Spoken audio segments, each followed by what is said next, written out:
Heilongjiang faces consecutive deadly snowstorms. Unexplained phenomenon alarms the public. Is a storm coming? China's Regulatory Commission and Insurance Regulatory Commission urgently calls bureau chiefs to Beijing meeting. China unveils plan to mass-produce human-like robots, calling it new engine for growth. Report: China revamps Belt and Road Initiative as borrowers face solvency crises. It's all covered in today's China Truths. Heilongjiang faces consecutive deadly snowstorms. Unexplained phenomenon alarms the public. As we've reported in recent days, the heavy snowstorm in Heilongjiang has resulted in the loss of multiple lives either directly or indirectly. It has also brought to light poorly constructed projects in China. The most tragic accident occurred on November 6 when the collapse of the Yucheng Fitness and Sports Center in Huanan County, Jiamuxi, Heilongjiang, led to at least 3 deaths and 1 injury. In another case, a man was found lying in the snow at a lane entrance, showing no signs of life, in Boli County, Kitay City, Heilongjiang. Aside from these tragic incidents, the blizzard also brought about some unusual phenomena. Snow pearls all over the ground. The NetEase report from mainland China reveals that, following severe snowfall and strong winds, a resident in Jiamuxi, Heilongjiang, observed the ground covered in what is colloquially known as snow pearls. According to insiders, this is a common term for graupel, a type of solid precipitation characterized by its white, opaque appearance and a shape that is approximately spherical, sometimes conical. It is composed of ice particles with a structure resembling that of snow. Due to the specific meteorological conditions required for the formation of snow pearls, it is considered a highly unusual phenomenon. The appearance of graupel typically indicates a drop in temperature and signals increased weather instability, potentially serving as a precursor to a snowstorm, thunderstorm, or tornado. When graupel falls to the ground, it covers vegetation, posing the risk of freezing or exerting excessive pressure on plants, adversely affecting the ecosystem. This phenomenon may also impact people's daily lives, leading to issues like power outages and traffic congestion. Thunder snow. On the 6th in Fujian City, Heilongjiang, a rare event called thunder snow occurred, where thunder was heard during heavy snowfall. Traditionally, thunder snow has been viewed as an ominous sign, reflected in folk sayings like thunder snow, people eat iron, and thunder in winter results in piles of graves, suggesting the anticipation of impending disasters. Many netizens expressed concern about this unusual event, with comments such as thunder snow, corpses everywhere, 2019 ended with thunder snow, and then the pandemic happened, and thunder snow is not a good omen, 9 out of 10 houses will be empty. These sentiments reflect apprehension about the potential negative outcomes associated with this phenomenon. In recent times, the resurgence of the new coronavirus epidemic in China has resulted in an increase in cases of mycoplasma pneumonia. Severe cases with white lung symptoms have surged, causing hospitals to become overcrowded and making it extremely challenging to secure an available hospital bed. Is a storm coming? China's Regulatory Commission and Insurance Regulatory Commission urgently calls bureau chiefs to Beijing meeting. On November 9, regulatory bureau chiefs from the China Banking and Insurance Regulatory Commission, BIRC, across the country suddenly convened in Beijing. According to China's media outlet 21st Century Economic Report, around 2:30 p.m. that afternoon, witnessed a light brown bus stopped at the south gate of the BIRC headquarters. Regulatory bureau chiefs from various regions got off the bus and hurriedly entered the gate. This brief news quickly spread on social media platforms, triggering speculation and attention from Chinese netizens. Some netizens posted, "It feels like a storm is coming, better make some preparations in advance, this could be a precautionary measure." Some speculated that a serious issue might have occurred, noting that for common illnesses, there is no need for multiple experts to consult.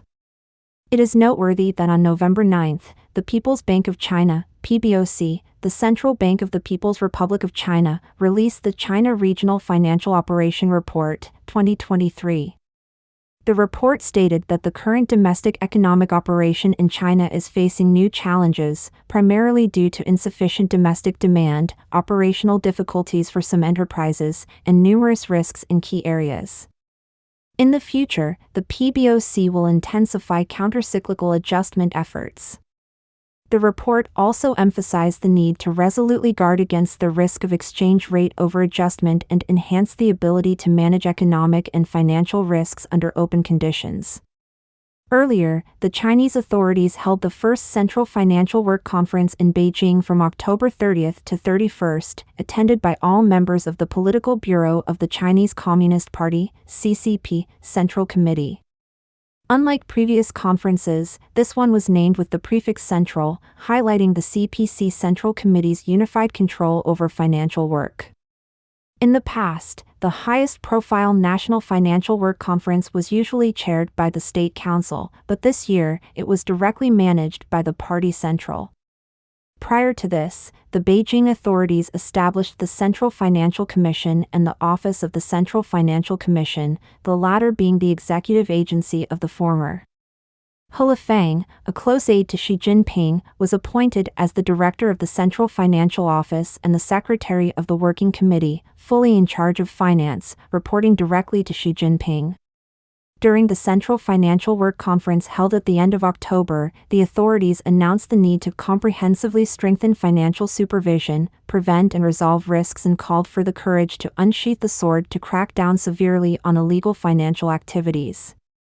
Regarding these changes in the Chinese authorities' national financial sphere, financial commentator Zhang Jinglian, residing in the United States, stated on November 6 that Xi Jinping is most concerned about the security of his own regime. Now that she is personally taking charge of financial supervision, it precisely indicates that financial risks have grown to the extent of making him fearful. However, many of the financial risks emerging in China are precisely due to the authorities' institutional and policy mistakes. Attempting to solve financial risks by strict measures will not truly address the issues. China unveils plan to mass-produce human-like robots, calling it new engine for growth. China industry's development.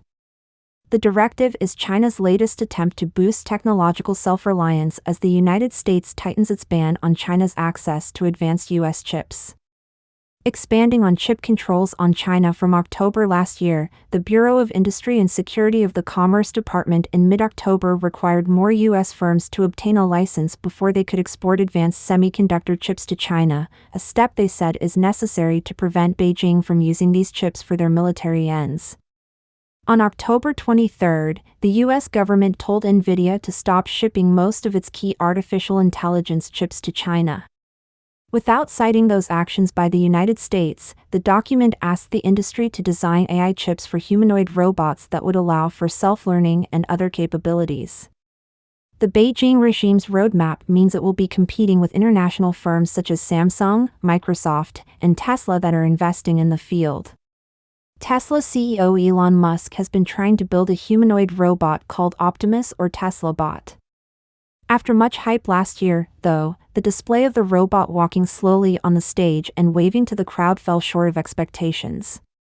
There seems to be optimism about the technology among Chinese media. Liu Honchen, director of the Gaogong Industry Research Institute, told the state-owned Securities Times that while China is some distance away from producing humanoid robots at scale, that goal isn't far off. He noted that more than 10 Chinese companies this year have revealed innovations related to humanoid robots, and that China already has some supporting facilities from developing industrial robots.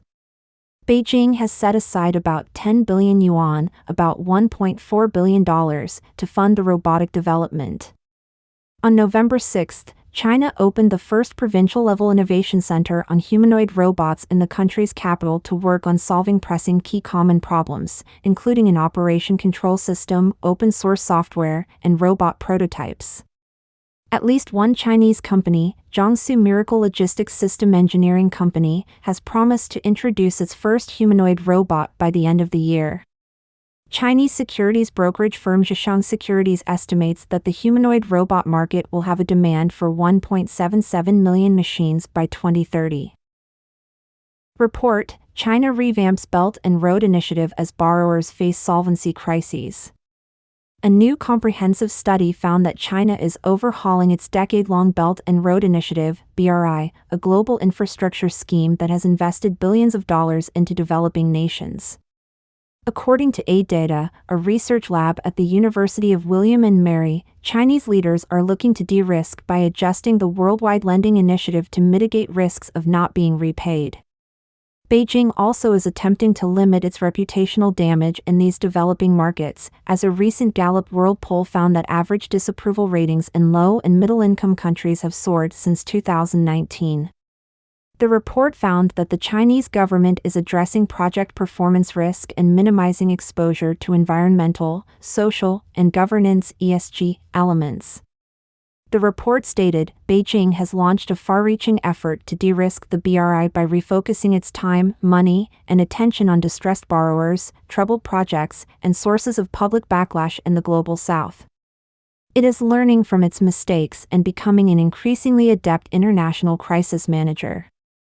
55% of BRI-related loans are in the repayment phase, projected to grow to 75% by 2030. Total outstanding debt from borrowers in developing nations, excluding interest, is as high as $1.5 trillion. In addition, overdue payments have skyrocketed over the past year. A growing issue for China is that 80% of its overseas lending portfolio supports nations facing financial distress.